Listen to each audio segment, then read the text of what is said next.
الله أكبر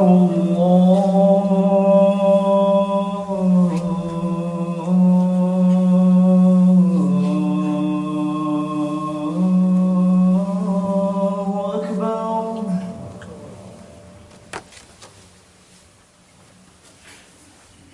أشهد أن لا إله إلا الله.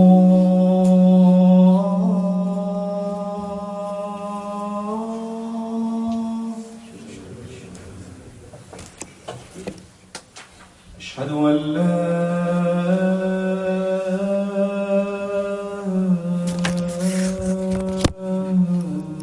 إله إلا الله.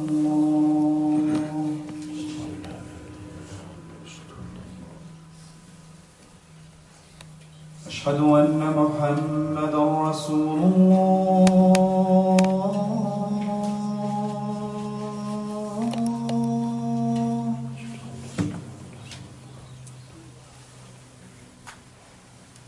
أشهد أن محمدا رسول الله.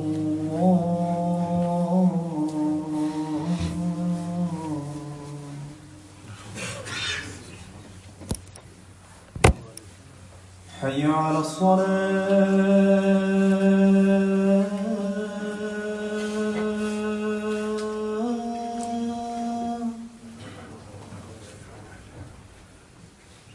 حي على الصلاة.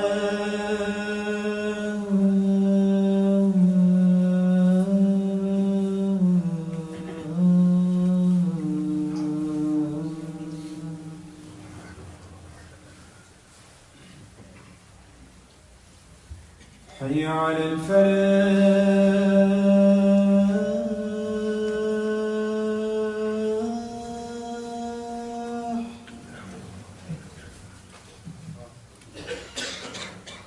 حي على الفلاح.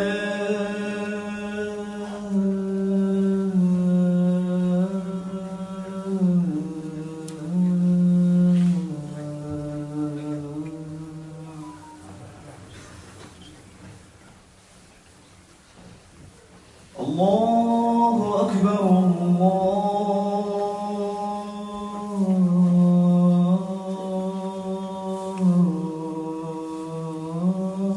الله أكبر.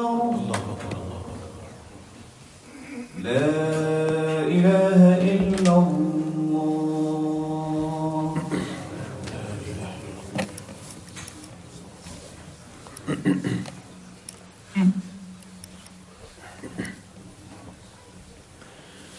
إن الحمد لله نحمده ونستعينه ونستغفره ونعوذ بالله من شرور أنفسنا ومن سيئات أعمالنا.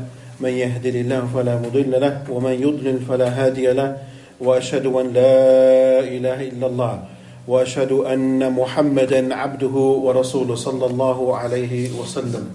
يا أيها الذين آمنوا اتقوا الله حق تقاته ولا تموتن إلا وأنتم مسلمون.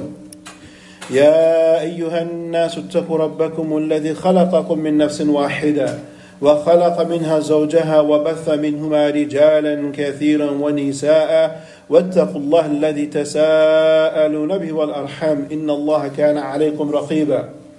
يا أيها الذين آمنوا اتقوا الله وقولوا قولا سديدا يصلح لكم أعمالكم ويغفر لكم ذنوبكم ومن يطع الله ورسوله فقد فاز فوزا عظيما. أما بعد.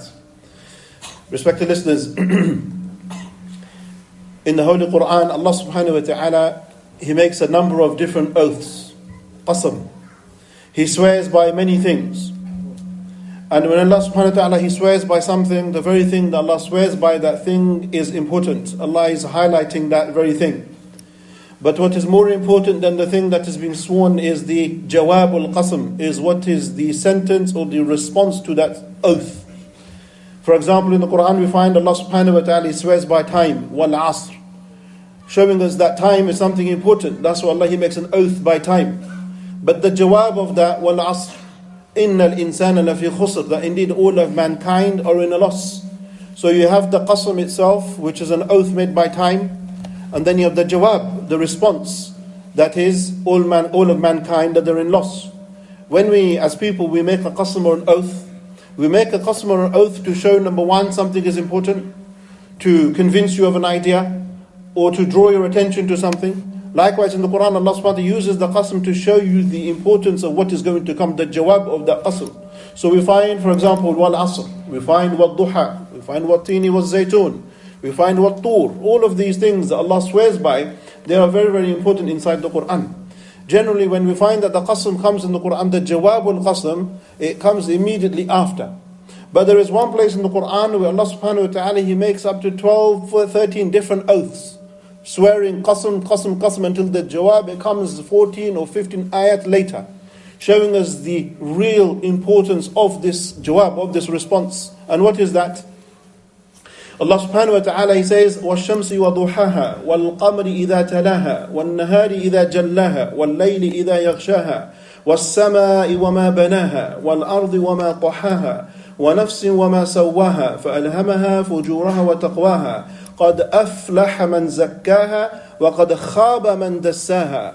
Allah subhanahu wa ta'ala here, He makes a number of oaths, 12, 13 different oaths, coming to the jawab, which is called أَفْلَحَ مَنْ زَكَّاهَا, that the one who purifies themselves is the one who is successful. وَقَدْ خَابَ مَنْ دَسَّاهَا, and the one who leaves off their soul, the inner self, they are the ones who will be destroyed. All of these oaths bringing us to one attention, and that is what our inner self, our ruh, our nafs. That are we looking after ourselves? Are we pure from inside? Not just pure from outside, but are we pure from inside? And Allah makes it very clear that those who purify themselves from the inside, they will be tazkiyatul nafs, they will be the ones who are successful. And the ones who leave themselves to flow and not take control or accountability of their actions, they will be the ones who would be destroyed. Ramadan is a month, and we're halfway through nearly of Ramadan, and we have to ask ourselves the question, what changes, what improvements have we made to ourselves? What internal changes have we made? Allah subhanahu wa ta'ala, He connects the concept of the tazkiyah, or the purity of your inner self, with those of Jannah. Because those who will go to Jannah, Allah, He says, they are the ones who have purified themselves. Allah, He says, جَنَّاتُ عَدْنٍ تَجْرِي مِنْ تَحْتِ الْأَنْهَارُ خَالِدِينَ فِيهَا ذَلِكَ جَزَاءُ مَنْ تَزَكَّى. That the one who purifies their inner self, self-reflects, takes account of themselves, they are the ones who will enter Jannah. So Jannah is for those who do the tazkiyah, the purification of themselves. We can see through this surah and through this introduction that one of the main goals, one of the main purposes to why Allah subhanahu wa ta'ala has sent down the Quran is that we purify ourselves, that we become better. And we become better in a number of different aspects. As a Muslim, we don't just want to be pure externally, with our wudu and ghusl and so on and so forth. But we want to be pure, which is the meaning of tazkiyah. We want to be pure also internally. And the internal is the one which is important, because both are important. But what is inside will grow, and you will see on the outside. So if one is pure, sincere and genuine, you will see that in that person's actions, in their speech, in the way they behave. If a person is hypocritical, or a person is two-faced, and those diseases inside a person's heart, they will manifest themselves in that person's actions, in their speech, in the way they deal with one another. So it's very important that we take account of ourselves. The word itself, tazkiyah, we hear this often. What does it actually mean? Tazkiyah has two very important meanings. The first of those which we commonly understand is to purify, or to cleanse ourselves, meaning to clean. So if something is dirty, you want to clean it, that's called tazkiyah. That you are removing away any filth or any dirt, and you're purifying it. That's one of the meanings. The second meaning, and both of them are important, the second meaning of the word zakka is to grow, or to gain, or increase. So when you're doing this concept of tazkiyah, you're doing two things. Number one, you are removing ill things or dirt. And secondly, you are growing the positive qualities within yourself. For example, when you look at the word tazkiyah or zakka, that's where you'll get the word zakat. Zakat is the extra, what you have to pay. So Allah subhanahu wa ta'ala, He says, خُذْ مِنْ أَمْوَالِهِمْ صَدَقَةً تُطَهِّرُهُمْ وَتُزَكِّيهِمْ بِهَا. That even the concept of zakat, when you give the zakat, is coming from the same word. When you give it, what does it do? It purifies your wealth. So tazkiyah is purification, removing ill traits and adorning yourself or decorating yourself with good qualities. And likewise with your wealth. When you give zakat, you are purifying your wealth. So now that we know the meaning, the next question that we want to have a look at is what does it mean? How do we actually clean ourselves or cleanse ourselves? And what are the things that we really need to remove from us? So the first stage is the removal, the second stage is to grow. So step number one, we have to remove traits or aspects within us that cause us to lag behind, that prevent us from reaching our potential. The first of those and the obvious ones is, number one is your aqidah, your belief in Allah subhanahu wa ta'ala. So when it comes to tazkiyatun nufus, the ultimate form of tazkiyah is La ilaha illallah Muhammadur Rasulullah.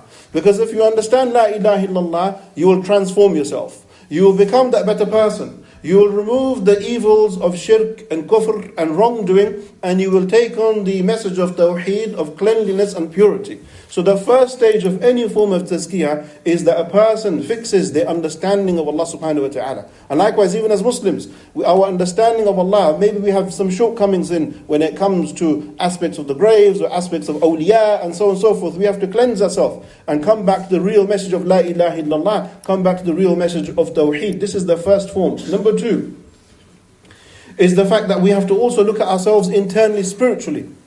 What qualities is it that we are lacking in order to spiritually be better? And number three, when it comes to our akhlaq. So let's just break these three things down in a bit more detail. When we say the tazkiyah of the aqidah, we are referring to none other than tawheed and the removal of shirk. Allahu waliyul ladhina amanu yukhrijuhum min adh-dhulumati ila an-nur. That when you get closer to Allah Almighty and you purify your inner self, the closer you get to Allah, Allah Almighty, He says that He is your guardian and He is your protector. What does He do? يُخْرِجُهُم مِّنَ الظُّلُمَاتِ. He will take you out of darkness and He will place you into a nur, light, purity. This is the ultimate form of tazkiyah. Likewise, when we look at the second aspect, when it comes to spiritual matters, the matters pertaining to our heart, we have diseases in our heart. Just like medically, you may have a disease in your body, you may have disease in the heart, and you seek a cure. You want to better yourself. Likewise, spiritually, you may have some diseases. And that is why that when we're in Tarawih, when we are praying Qiyamul Layl, when we are fasting, some of us are benefiting hugely, and some of us are barely benefiting anything. Why? Because it's all about the heart. Where is the heart placed? So we have to look at ourselves and purify ourselves. And from amongst the spiritual diseases, right at the very top of those, is the concept of kibr, arrogance. Because we know that the diseases, they sit inside the heart. Kibr is one of those diseases that if it sits in your heart, it blocks any kind of khair coming into it. It blocks your heart from becoming soft when you're listening to the Quran, tears flowing down your eyes, your heart beating faster. If a person is arrogant, you'll find that these things will be slow. As Allah subhanahu wa ta'ala informs us that the first one to show arrogance was none other than Iblis. وَإِذْ قُلْنَا لِلْمَلَائِكَةِ اسْجُدُوا لِآدَمَ فَسَجَدُوا إِلَّا إِبْلِيسَ أَبَى وَاسْتَكْبَرَ وَكَانَ مِنَ الْكَافِرِينَ. That he was the one who was told to make a single prostration. He refused. One prostration. And what was the reason why? Istakbara. Because he was arrogant. وَكَانَ مِنَ الْكَافِرِينَ. And likewise, not just him, but those we've seen in history that have shown great arrogance. Allah has given us examples of those in the Quran. And each of them was destroyed. إِنَّ فِرْعَوْنَ عَلَى فِي الْأَرْضِ. Even Fir'aun, what was his biggest problem? Was that he had kibr, he had arrogance. He thought he was better than everybody else. He looked down on other people. And that was the source of his destruction. So we have to purify our hearts. Number one, from arrogance. Number two, any kind of conceit. One may think that they're better than other people. Or even number three, aspects of riyah, showing off. The Prophet ﷺ, he said, أَخَفْ مَا أَخَافَ عَلَيْكُمْ الشِّرْكَ الْأَصْغَرِ فَسُئِلَ عَنْهُ فَقَالَ الرِّيَاء. That the Prophet was asked, the Prophet said, what is the thing that I fear for you the most? The companions said, Ya Rasulullah, Allah and His Messenger know best. And he said, it is ar-riya, because it is a thing that creeps up upon you without you noticing. What is that? Showing off. Wanting people to praise you. And this is one of these things that will destroy your reward in the actions that you do. And that is, riya is the very opposite of ikhlas, your sincerity. So when you go to pray, when you go to fast, and you're sincere for the sake of Allah subhanahu wa ta'ala, if these diseases enter into your heart, and you want to show off, you want to impress people, not Allah subhanahu wa ta'ala, your reward of your fast, your reward of your good deeds that you're doing, sadaqat, all of that reward will be gone. So we have to cleanse ourselves. Likewise, another disease that sits in a person's heart, jealousy, al-hasad. And the Prophet ﷺ said, إِيَّاكُمْ وَالْحَسَدْ فَإِنَّهُ يَأْكُلُ الْحَسَنَاتِ كَمَا تَأْكُلُ النَّارَ الْحَطَبِ. Be careful of jealousy. Because when you become jealous over other people, what other people have, and you want it, and you start having evil thoughts towards the thing that a person has, the Prophet ﷺ, he said, فَإِنَّهُ يَأْكُلُ الْحَسَنَاتِ. It will take away your good deeds in the same way in which fire, it consumes wood. So what we understand from this, respected listeners, is that in order for us to qualify for Jannah, we have to purify our hearts. We have to purify our hearts. And Allah subhanahu wa ta'ala says, يَوْمَ لَا يَنْفَعُ مَالٌ وَلَا بَنُونَ إِلَّا مَنْ أَتَى اللَّهَ بِقَلْبٍ سَلِيمٍ. That nobody on the day of judgment, your wealth and your children, they are not going to avail you. But what is going to make you successful is the one who comes to Allah subhanahu wa ta'ala with a pure heart. Now, once a person attempts or tries to purify their heart, the question is, how do you maintain that? Because in life, you go through ups and downs. Sometimes you may have arrogance, you may get jealous, and so on and so forth. But it is a process of muhasabatun nafs. You have to hold yourself accountable. On a daily basis, you have to check yourself. What good deeds I'm doing, what sins I have committed, and how to come out from that. Umar ibn al-Khattab radiyallahu ta'ala anhu, he says, حَاسِبُوا أَنفُسَكُمْ قَبْلَ أَن تُحَاسَبُوا. Check yourself. In other words, check yourself before you wreck yourself. Always hold yourself accountable. What are you doing? Don't allow yourself to just flow. If you've committed a sin, make tawbah. If you haven't, then increase your good deeds. Anas ibn Malik, he informs us that on one occasion he saw Umar ibn Khattab radiyallahu ta'ala anhu, he was walking and he approached a wall and he faced the wall. Umar was facing this wall. As he was facing this wall, Umar was talking to himself. And he said, Ya Amir al-Mu'mineen, Umar al-Khattab. He's talking to himself. He says, Bakhan, Bakhan. You are destroyed, you are destroyed. If you don't fear Allah, you are going to be punished severely. This is Umar talking to himself. He is holding himself accountable. That Umar himself, if I don't fix myself, if I don't become a better person, there is nothing but punishment and disaster that is awaiting us. So we see that holding yourself accountable is the process of tazkiyatun nufus. Likewise, one of the great students of Abdullah ibn Abbas, he would have a grave in his back garden. And he would often go and lie down inside of that grave. And he would lie there and say, Rabbi irji'uni, Rabbi irji'un. He would recite these verses, Oh Allah, return me back to the world, return me back to the world. Because one of the things that we're going to say, Allah mentioned in the Quran, when a person is going to die, they're going to beg the angel of death. They're going to beg Allah subhanahu wa ta'ala, Rabbi, oh my Lord, irji'un, return me back.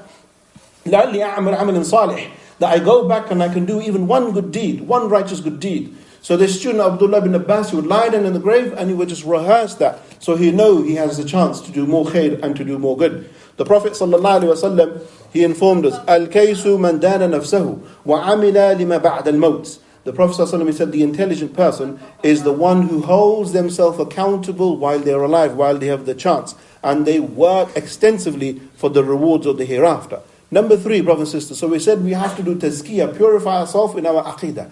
Purify ourselves with the diseases in the heart. Number 3, purify yourself when it comes to your akhlaq and your mannerisms, how you deal with yourself, how you deal with people. Which means stopping lying, stop cheating, stop smoking, stop doing drinking or whatever bad habits that you have to change. And Ramadan is that chance for you to do that. The Prophet ﷺ informed us, إِنَّمَا بُعِثْتُ لِيُتَمِّمَ مَكَارِمَ الْأَخْلَاقِ. Indeed, I have been sent with a mission. And my mission is to purify or to better your manners. And this is the month in which we can do that. The Prophet ﷺ, he would often recite a very powerful dua on this subject. Allahumma inni a'udhu bika min al-hammi wal-hazan wal-'ajzi wal-kasal wal-jubni wal-bukhl wal-dala' ad-dayn wa ghalabat ar-rijal. Look at this beautiful dua. Let's break it down. Allahumma inni, oh Allah, protect me. Allah inni bika min al-hammi wal-hazan. Al-ham and al-hazan in English is translated as grief or worry. Any form of depression or anxiety or thoughts that lead you or confuse you. The Prophet says, Allah, protect us from these thoughts. Al-ham is the thoughts that you have of the future. So you're overthinking. We overthink the future. We're always stressed about the future. Al-hazan is sadness that comes from the past, that what you've done in your past, the sins you've committed, the life you've gone through, the trauma you may have experienced. Oh Allah, protect me from these things. Why is it that these specific things are being mentioned? Because when you overthink the future, or you overstress your past, you restrict your potential to get closer to Allah. You restrict yourself from moving forward because you're so busy with your stress. And the Prophet ﷺ is saying, oh Allah, protect us from these thoughts so that we can become productive people and move forward. The second part of the dua, wal-'ajzi wal-kasal. Oh Allah, protect us from being unable or being lazy. Unable meaning that you have the ability to do something, but al-'ajz, you don't have the ability to do something and you want to do it. And al-kasal is where you have the ability to do something, but you're lazy and you don't move forward. Both of these things, al-'ajz wal-kasal, they do what? Again, why the Prophet made dua for these two things? To protect us. Because if you're lazy, or if you have the inability to do something, you will never achieve your potential. You never become that true person that you can. You cannot achieve the maximum you want to achieve in this dunya and likely achieve the hereafter. You're always stuck.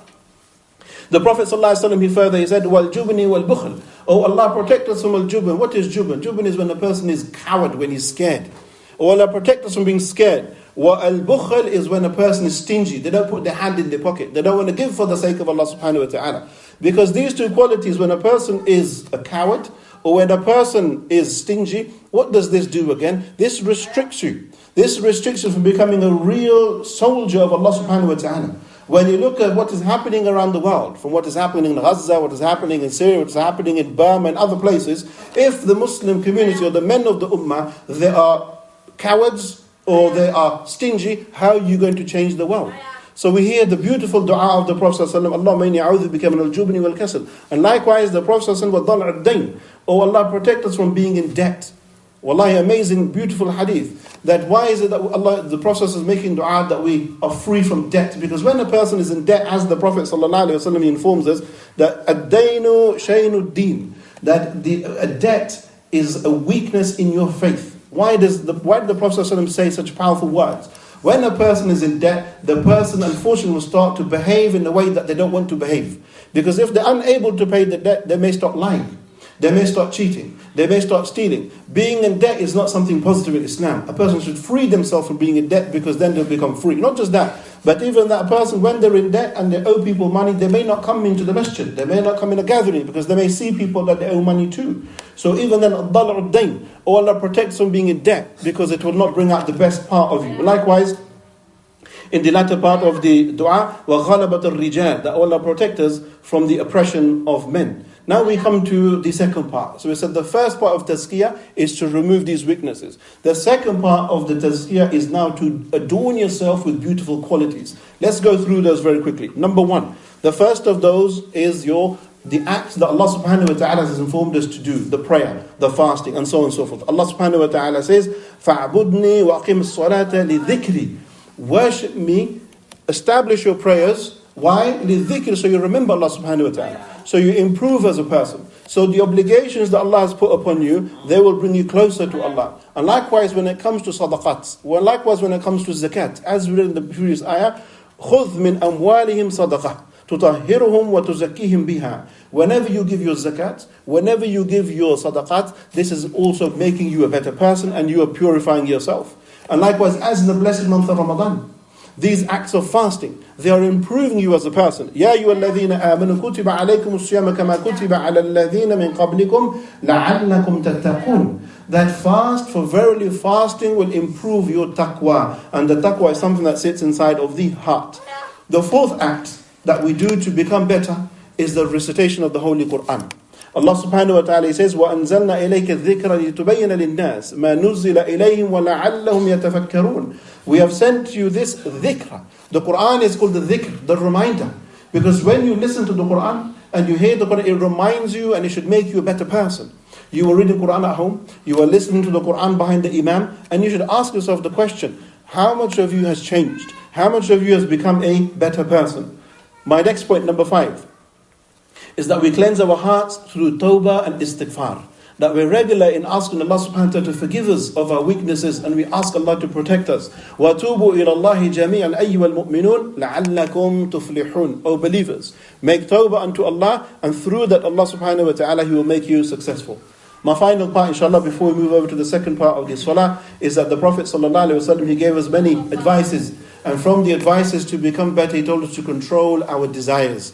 And many a times these desires, even though be their desires halal, but when you don't control your desires, they will kill the heart. As we find that things that are halal for us, eating, sleeping, drinking, and so on, so all of these things are halal. But if you overindulge in these matters, they will kill the soul. Like the Prophet ﷺ, he said, إِيَّاكَ وَكَثْرَةَ الضَّحِكِ فَإِنَّهُ يَمِيتُ الْقَلْبِ وَيُذْهِبْ بِنُورِ الْوَجْهِ. The Prophet ﷺ, he said, I warn you of laughing a lot, joking around too much, playing around too much. For verily, فَإِنَّهُ يَمِيتُ الْقَلْبِ. If you're always joking and messing around, it will kill the heart and it will take away the nur of your face. Again, laughing and joking is permissible in Islam. We Muslims, we joke and we laugh. But when you overindulge in that, then you'll find that the nur and the barakah in you will disappear. أقول قولي هذا واستغفر لي ولكم سائر المسلمين إنه غفور رحيم.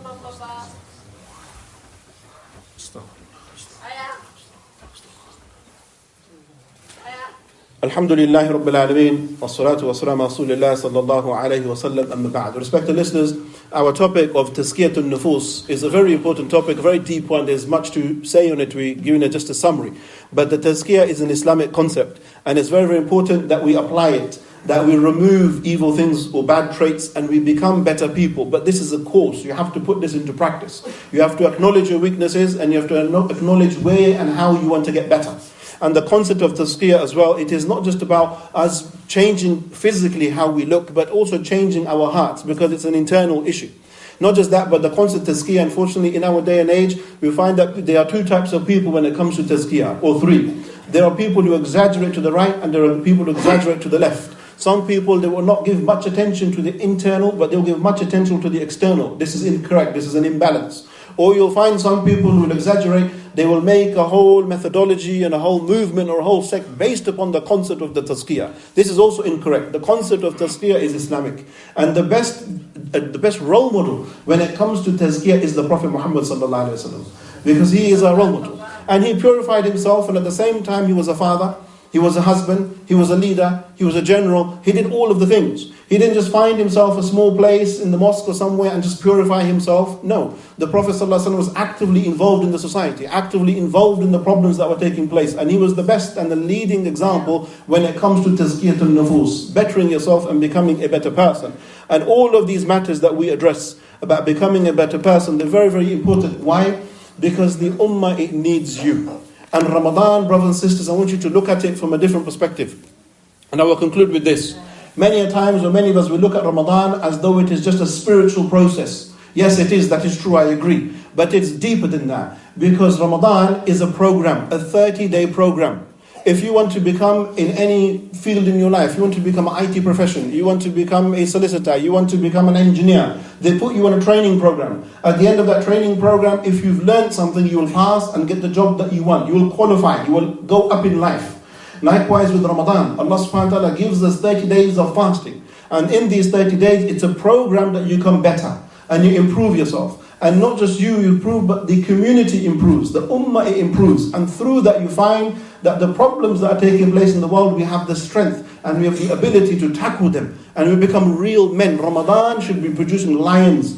Ramadan should be making us more active people. Not just spiritually, but in line with what Allah subhanahu wa ta'ala, He wants from us in this world and in the hereafter. اللهم اجعلنا ممن يستمعون القول فيتبعون أحسنه. ربنا آتنا في الدنيا حسنة وفي الآخرة حسنة وقنا عذاب النار. ربنا أفرغ علينا صبرا وثبت أقدامنا وانصرنا على القوم الكافرين.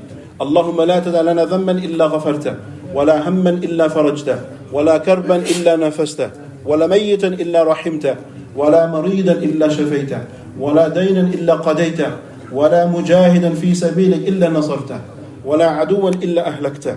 اللهم إنا نعوذ بك من النفاق ونعوذ بك من الرياء ونعوذ بك من سوء الأخلاق. اللهم أعز الإسلام والمسلمين. اللهم أعز الإسلام والمسلمين. اللهم انصر إخواننا المستضعفين في دين في سائر الأوطان. اللهم انصر المسلمين في غزة، في فلسطين، وفي سوريا، وفي باكستان، وفي كل مكان. اللهم اجعل آخر كلامنا من الدنيا لا إله إلا الله محمد رسول الله. اللهم صل على سيدنا محمد وعلى آل محمد كما صليت على إبراهيم وعلى آل إبراهيم إنك حميد مجيد. إن الله وملائكته يصلون على النبي يا أيها الذين آمنوا صلوا عليه وسلموا تسليما. إن الله يأمر بالعدل والإحسان وإيتاء ذي القربى وينهى عن الفحشاء والمنكر والبغي يعظكم لعلكم تذكرون ولذكر الله أكبر والله يعلم ما تصنعون. أقيموا الصلاة.